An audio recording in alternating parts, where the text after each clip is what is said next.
Students at a local high school completed an important rite of passage today that may help decide who our next president will be. New buildings are bringing the Los Angeles skyline higher and higher. Find out what the construction means for the city's workers. And the Deflategate scandal is not quite over, and the first few games next season may have a little less Brady. Find out what a judge decided in the case. Annenberg TV News is next.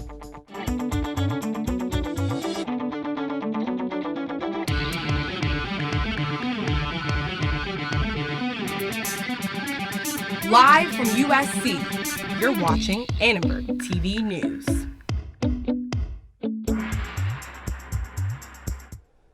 Young voters may be the most important demographic this election season. Good evening, I'm Daniel Tran. And I'm Priscilla Casper. Annenberg Media's Kelly Rinke went to Crenshaw High School this morning to talk to students who registered to vote. Some of these eligible voters at Crenshaw High School will be casting their first ballot this June or November. When you're voting, you have an equal voice. Your voice is the voice of the president. Young voters may be the most powerful voice out of any demographic this election. The largest and fastest growing block of voters in LA County are those between the ages of 18 to 29. So far, 42% of new registrations are voters ages 18 to 29. California Secretary of State Alex Padilla is talking at schools to encourage students to register. Do you want your political voice heard or not?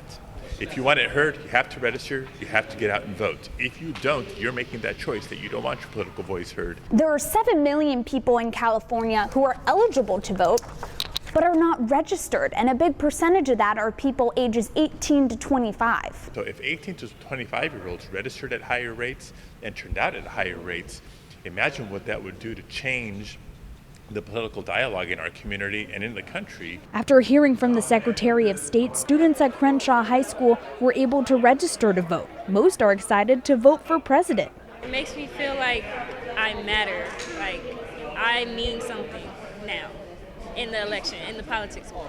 I wanted to make sure that we have a good president in office. To make a difference in life and make sure that even as minorities, like, we can still make an impact. The last day to register to vote in the June primary is May 23rd. For Annenberg Media, I'm Kelly Rinke. USC is hosting its own voter registration day tomorrow near Tommy Trojan. You can register to vote from 10 a.m. until 2 p.m. There will be music, games, and free pizza. Republican presidential candidates Ted Cruz and John Kasich have agreed to coordinate their campaigns in an effort to stop Donald Trump. Cruz explained the move while campaigning in Indiana. Both campaigns agreed to focus our energies. We're focusing our energy on the state of Indiana, and Governor Kasich is focusing his energies elsewhere. I think that is a decision, an allocation of resources that makes a lot of sense, and it's devoted to the principle of beating Hillary Clinton in November and turning this country around. Cruz said in a statement that Trump would lose big against Hillary Clinton in the general election. Kasich said the same thing traveling through the East Coast today. What Donald Trump needs to understand is that he cannot beat Hillary Clinton. In the latest poll out in New Hampshire, he loses 50 to 31. And we have to husband our resources. And I feel that it's very fair for me to be able to go to areas where I can spend my resources most effectively. And the same is true for Senator Cruz. Trump was campaigning in Rhode Island today, and he was furious with the new alliance. Collude in the stock market, they put you in jail. But in politics, because it's a rigged system, because it's a corrupt enterprise, in politics, you're allowed to collude. So they colluded, and actually I was happy because it shows how weak they are. It shows how pathetic they are. According to the agreement, Cruz will focus on campaigning in Indiana, while Kasich will center his efforts on Oregon and New Mexico. Trump needs 392 delegates to secure the GOP nomination.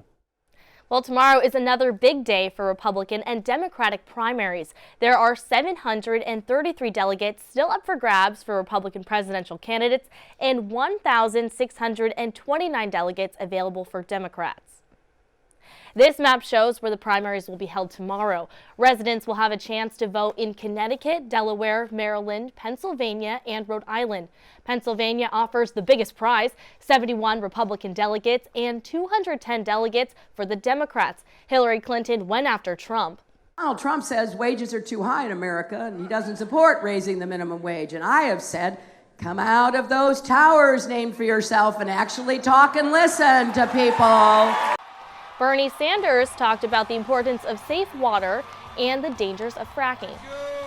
The great crises facing this country today and in years to come is whether or not in our country and around the world we're going to have clean drinking water. Be sure to follow Annenberg Media tomorrow with our live streaming election coverage starting at 7 p.m. on uscannenbergmedia.com. President Obama ended his trip in Europe today by taking new steps to unite the U.S. and European countries in the fight against ISIS. The most urgent threat to our nations is ISIL, and that's why we're united in our determination to destroy it. A small number of American special operations forces are already on the ground in Syria, and their expertise has been critical as local forces have driven ISIL out of key areas. I've approved the deployment of up to 250 additional U.S. personnel in Syria. These 250 troops will join the 50 already in Syria. While President Obama was in Germany, he met with European officials to discuss other issues, including how to increase military efforts to combat the migrant crisis. Mayor Eric Garcetti put on a hard hat this morning to address hundreds of workers at the construction site for the Wilshire Grand Tower in downtown LA. Our reporter Helen Flourish gives us a view from what will be one of the tallest buildings on the West Coast. Ready to build this city? Yeah. Ready to build this building? Yeah. Ready to make LA great again? Yeah. Construction workers at the site of the new Wilshire Grand Tower in downtown LA had a special guest at their morning meeting today. Mayor Eric Garcetti thanked them for their service and let them know that the city will need their work for years to come. We have the largest construction program in the United States of America at the local level.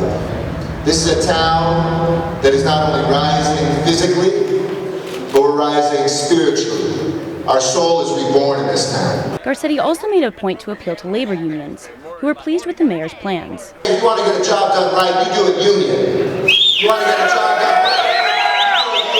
He represents the people well. He represents the union wells. He believes in the families being able to live and earn a decent wage. I'm here on the 69th floor of the Wilshire Grand, which when it is completed will be the tallest building in Los Angeles and the tallest building west of the Mississippi River. And as you can see behind me, the views are spectacular. See the sunrise every morning, beautiful. Alvaro Guadarrama is a plumber who feels lucky to have a place on the skyscraper's construction crew. For now. I just started working on September 15 of last year. I start on the 33 floor and coming all the way up to 69. Hopefully we'll finish till 73. For workers like Guadarrama, there are plenty of projects to go around. Mayor Garcetti says there will be another 500,000 new construction jobs in the coming years. For now, Guadarrama is just enjoying the view. Beautiful experience. For Annenberg Media, I'm Helen Flourish. LA's first orthopedic surgery center built for children opened today. The facility is located just north of USC's campus. The Orthopedic Institute for Children will reduce surgery wait times for young patients. The center is designed to make the patient experience better for parents and children. It's designed with both the patients and the doctors and the way that they serve in mind. It's the only surgery center of its kind in our region, with specialized operating rooms for children who need musculoskeletal outpatient surgery. The medical staff is specially trained to work with children. The center is 13,000 square feet with 2 operating rooms and 6 pre- and post-surgery rooms. The Los Angeles Times may get a new owner. Gannett offered to buy Tribune Publishing Company for more than $388 million. Buying Tribune would allow Gannett to take control of 11 daily newspapers, including the LA Times and the Chicago Tribune. It would also increase the reach of Gannett's USA Today coverage, making it easier to share stories between the outlets. Tribune has not yet decided on the offer. Well, the stock market closed in the red today with both the Dow and the Nasdaq falling. The Dow Jones is down 26 points to 17,977. The Nasdaq index is down 10 points to 4,895. The Nasdaq has fallen for 3 days in a row. Well, there's some big news in the NFL, but some bad news for New England Patriots fans. Just when you thought the nightmare was over, Deflategate is back. Randall has more on the story. This morning, a federal appeals court in New York ruled in favor of the NFL, upholding a 4-game suspension for Tom Brady's involvement in Deflategate. This decision overturns the September ruling by a lower judge. Brady has denied any role in deflating the footballs used at the AFC Championship game last year. The suspension will leave the Patriots without their captain for games against the Arizona Cardinals, Miami Dolphins, Houston Texans, and the Buffalo Bills. Brady can appeal this latest ruling and even take the matter to the U.S. Supreme Court. It's far-fetched to think Deflategate's going to get to the United States Supreme Court. I do think that Brady, by his nature, will try to fight this. I think that's very likely. But I think it's a good place for it to end. With Brady out, the Patriots will likely turn to their backup quarterback, Jimmy Garoppolo. Back to you, Daniel and Priscilla. Thanks, Randall. Vice President Biden announced a plan that would make community college more affordable. Hear how this will affect a local community college. We take you to an award-winning restaurant with traditional Mexican flavors, and you might just run into a celebrity. YMCA in Los Angeles will be free for teens this summer. We talked to members of the community about the new program. It takes less than 1 minute to find out if you may have prediabetes. You can do it here. But you probably won't. You're busy. Kids, work, show coming back in 48 seconds. So let's do this now. Hold up 1 finger if you're a man, women 0. 3 more fingers if you're over 60, 2 over 50, 1 over 40. If you're not sure, keep in mind you're sitting on a couch right now, so 1 more finger if you're not very active. 1 finger if yes, 0 if no. 1 yes, 0 no. Next, find the body type that looks most like you and hold up that many fingers while I look around awkwardly. And that's it. If you're holding up 5 fingers or more, you probably have prediabetes. Sorry to be so blunt, but hey, you're busy. Just go to the site. I adopted Bento in 2010 from a shelter. As it turns out, we have very similar personalities. And this cat makes me make art because he's always motivating me to take pictures of him, to draw pictures of him. He just is motivating artistically. It's just that simple. Well, he's my best friend, but a lot of people know him as Keyboard Cat.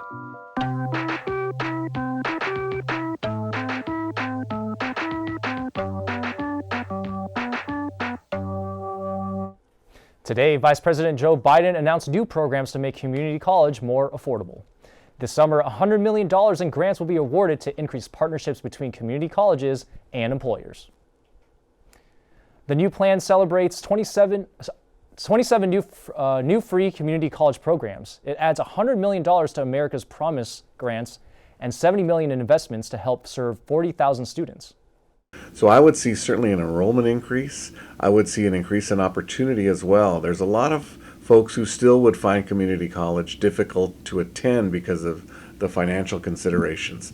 This would allow them to come to school here and to any of the community colleges.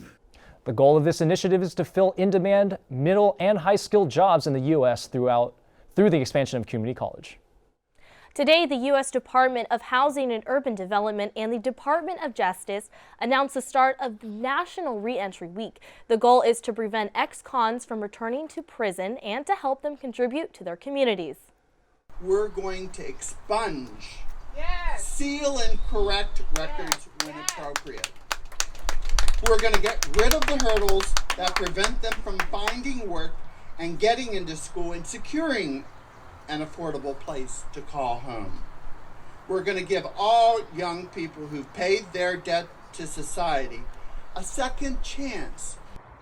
Today, HUD and the DOJ announced a plan to spend $100,000 to help young people with a criminal record find jobs and housing. The White House announced today that 2 Los Angeles residents will be honored for helping federal and state inmates transition out of prison. We talked to one honoree who conducts theater workshops. So I'm just, very grateful for all of their support and the fact that they really understand this work and how important the arts are in criminal justice reform. I recognise that it might be good for rehabilitation, and so Tim asked me to create a program 10 years ago, and And it was better than any of us could ever have imagined. Williams and Reentry Program Manager Roby So are among 10 people recognized as White House Champions of Change for expanding fair chance opportunities. And it's been warm. It was warm this weekend, but it started to cool down a little bit.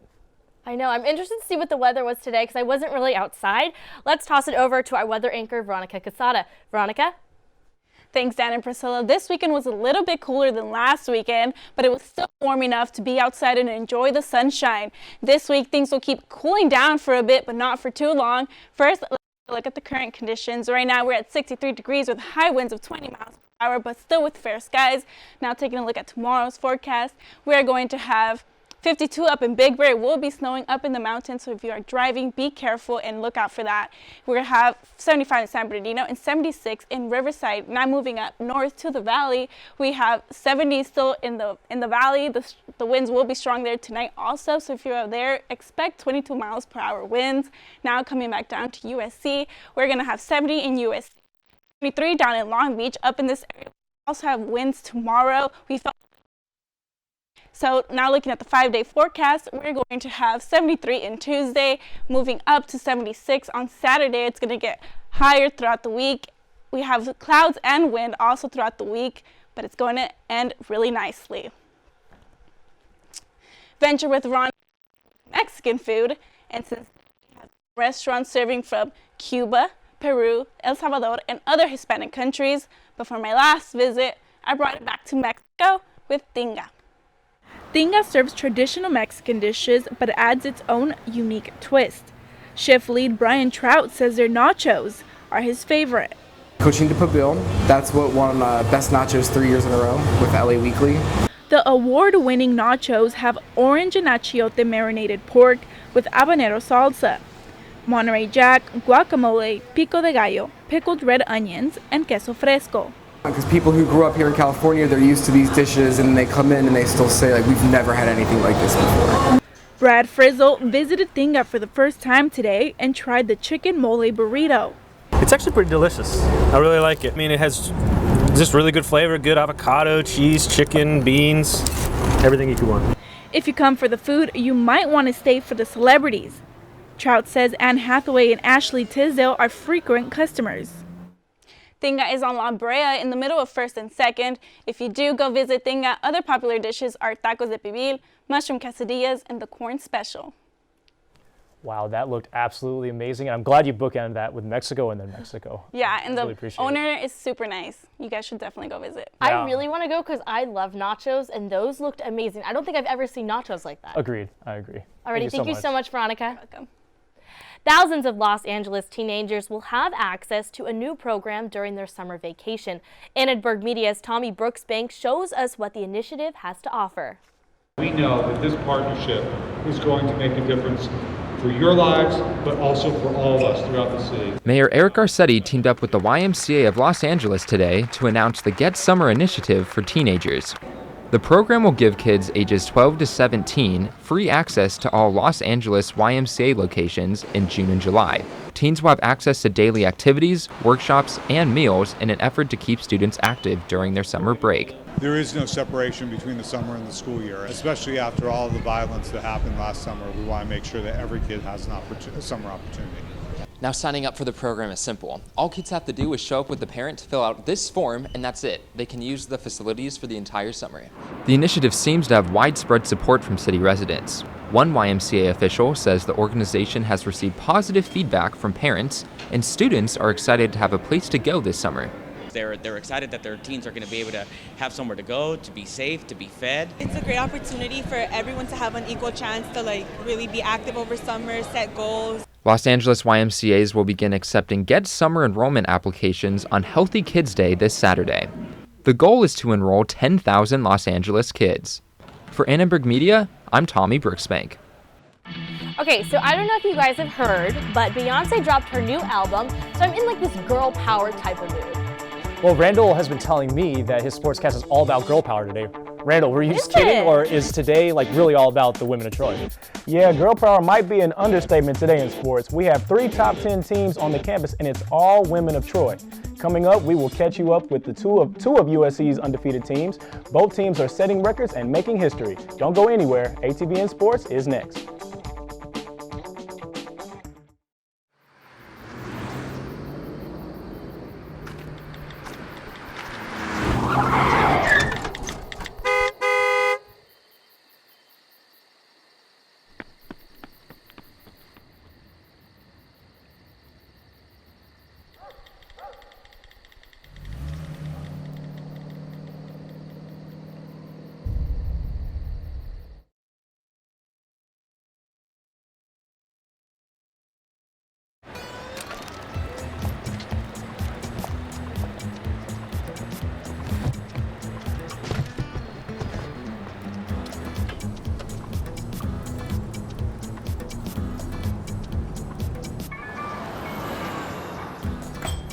It's a short ride from your neighborhood to your naturehood. To find a neighborhood park or green space near you, visit discovertheforest.org. Me and my boy Matt had it good. He had catnip that was off the hook. But one day, he brings a girl home, and she's allergic to cats. Every sneeze was a nail in my coffin. Now I'm in a shelter. It's decent, but they don't even have Wi-Fi.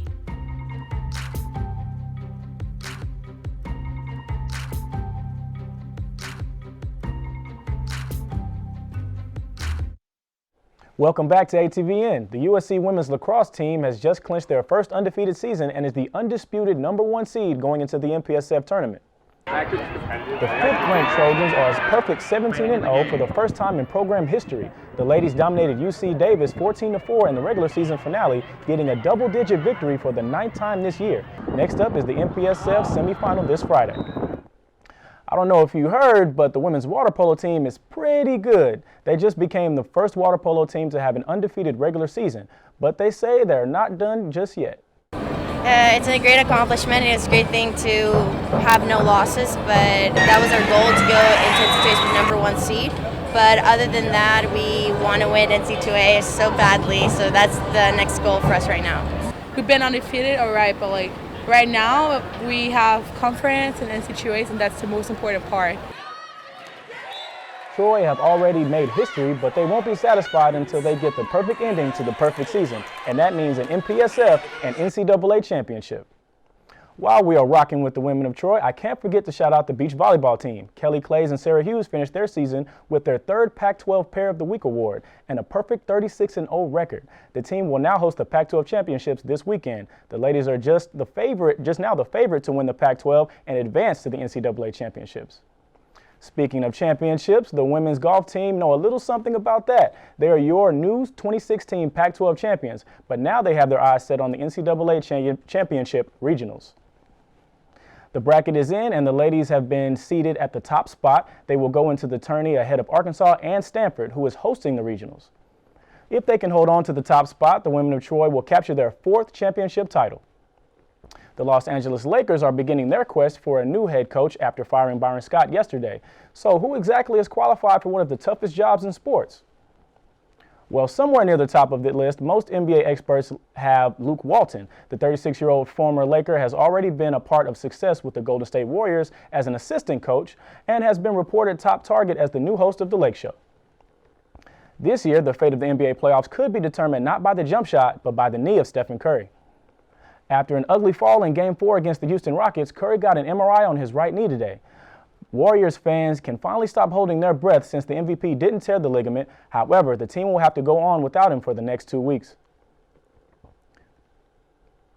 My rising stars have been getting younger and younger, but this new dynamic duo has stolen the show in the first round of the NBA playoffs. Thank you for your honesties. The Boston Celtics beat the Atlanta Hawks, but nobody remembers that more than Isaiah Thomas's 2 kids, James and Jaden, in the postgame. These little guys might not have had stats like their dad, but they definitely upstaged them after the game. Riley Curry, watch out. There's some new kids on the block. James and Jaden Thomas have officially taken my place as the cutest person in sports. I guess I'll just have to go and settle with third place for now.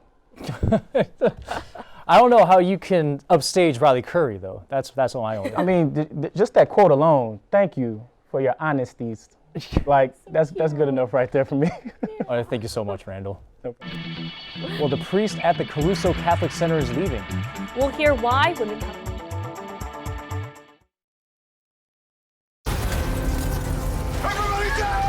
The earthquakes you see in movies are one thing, but real life is a completely different animal. Just because you can't predict an earthquake doesn't mean that you can't prepare for one. In the event of a real earthquake, you should drop, cover, and hold on. Visit ready.gov/earthquake and practice what to do to keep you and your family safe in the event of a real earthquake. And you'll be seen as a hero by your family and your loved ones. Visit ready.gov/earthquake today.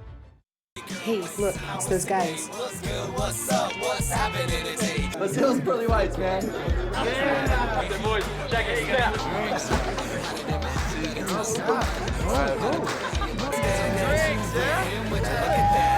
Stand up, do my terrorists, don't compare us. Go!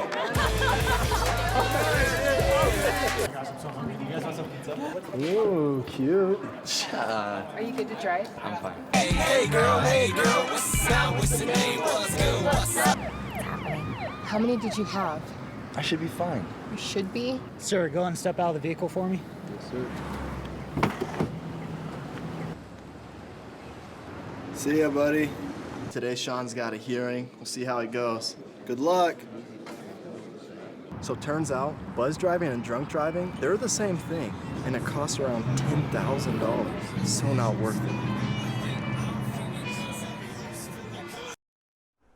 USC's Catholic pastor is moving to another parish after serving USC for 11 years. Annenberg media reporter Claudia Buccio interviewed him earlier today about this new stage in his life. I remember showing up here as 11 years ago as sort of my first time being a pastor, and walking into the Catholic Center, and we get a lot of recent alums to come back, and it's so fun to see the students that you've been with for the 4 years to come back and see what they're doing. I just had one come back and get their baby baptized. There's a lot I'm going to be missing, but I'll be back for some football games, definitely. Father Lawrence's last day at USC will be June 12th, and then he will head over to a parish in Montseco in Santa Barbara County. Thanks for watching Annenberg TV News. From everyone at Annenberg Media, I'm Priscilla Casper. And I'm Daniel Tran. You can watch us on the web at uscannenbergmedia.com. Good night.